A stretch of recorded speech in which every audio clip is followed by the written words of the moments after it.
حضرت صلی اللہ علیہ وآلہ وسلم پر وحی کا ابتدائی دور اچھے سچے پاکیزہ خوابوں سے شروع ہوا۔ آپ خواب میں جو کچھ دیکھتے وہ صبح کی روشنی کی طرح صحیح اور سچا ثابت ہوتا۔ پھر من جانب قدرت آپ تنہائی پسند ہو گئے اور آپ نے غار حرا میں خلوت نشینی اختیار فرمائی اور کئی دن اور رات وہاں مسلسل عبادت اور یاد الہی و ذکر میں مشغول رہنے لگے۔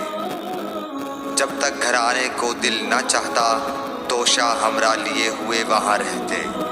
توشہ ختم ہونے پر ہی اہلیہ محترمہ حضرت خدیجہ رضی اللہ تعالی عنہا کے پاس تشریف لاتے اور کچھ توشہ ہمراہ لے کر پھر وہاں جا کر خلوت گزین ہو جاتے۔ یہی طریقہ جاری رہا یہاں تک کہ آپ پر حق منکشف ہو گیا اور آپ غار حرا ہی میں قیام پذیر تھے کہ اچانک حضرت جبرائیل علیہ السلام آپ کے پاس حاضر ہوئے اور کہنے لگے کہ اے محمد پڑھو۔ آپ فرماتے ہیں کہ میں نے کہا کہ میں پڑھنا نہیں جانتا۔ آپ صلی اللہ علیہ وسلم فرماتے ہیں کہ فرشتے نے مجھے پکڑ کر اتنے زور سے بھینچا کہ میری طاقت جواب دے گئی۔ پھر مجھے چھوڑ کر کہا پڑھو۔ میں نے پھر وہی جواب دیا کہ میں پڑھا ہوا نہیں ہوں۔ اس فرشتے نے مجھ کو نہایت ہی زور سے بھینچا کہ مجھ کو سخت تکلیف محسوس ہوئی۔ پھر اس نے کہا کہ پڑھ۔ میں نے کہا میں پڑھا ہوا نہیں ہوں۔ فرشتے نے تیسری بار مجھ کو پکڑا اور تیسری مرتبہ پھر مجھ کو بھینچا۔ پھر مجھے چھوڑ دیا اور کہنے لگا کہ پڑھو اپنے رب کے نام کی مدد سے جس نے پیدا کیا اور انسان کو خون کی پھٹکی سے بنایا۔ پڑھو اور آپ کا رب بہت ہی مہربانیاں کرنے والا ہے۔ بس یہی آیتیں آپ حضرت جبرائیل علیہ السلام سے سن کر اس حال میں غار حرا سے واپس ہوئے کہ آپ کا دل اس انوکھے واقعے سے کانپ رہا تھا۔ آپ حضرت خدیجہ کے ہاں تشریف لائے اور فرمایا کہ مجھے کمبل اوڑھا دو، مجھے کمبل اوڑھا دو۔ لوگوں نے آپ کو کمبل اوڑھا دیا۔ جب آپ کا ڈر جاتا رہا تو آپ نے اپنی زوجہ محترمہ حضرت خدیجہ رضی اللہ تعالی عنہا کو تفصیل کے ساتھ یہ واقعہ سنایا اور فرمانے لگے کہ مجھ کو اب اپنی جان کا خوف ہو گیا ہے۔ آپ کی اہلیہ محترمہ حضرت خدیجہ رضی اللہ تعالی عنہا نے آپ کی ڈھارس بندھائی اور کہا کہ آپ کا خیال صحیح نہیں ہے۔ اللہ کی قسم آپ کو اللہ کبھی رسوا نہیں کرے گا۔ آپ تو اخلاق فاضلہ کے مالک ہیں۔ آپ تو کنبہ پرور ہیں، بے کسوں کا بوجھ اپنے سر پر رکھتے ہیں، مفلسوں کے لیے آپ کماتے ہیں، مہمان نوازی میں آپ بے مثال ہیں اور مشکل وقت میں آپ امر حق کا ساتھ دیتے ہیں۔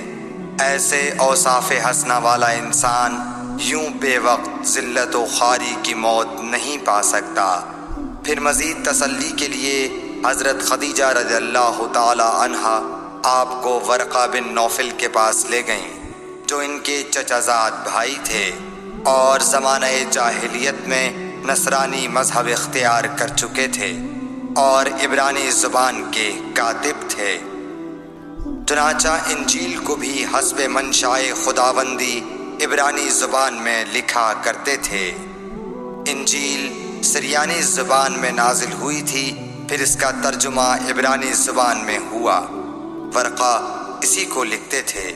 وہ بہت بوڑھے ہو گئے تھے، یہاں تک کہ ان کی بینائی بھی رخصت ہو چکی تھی۔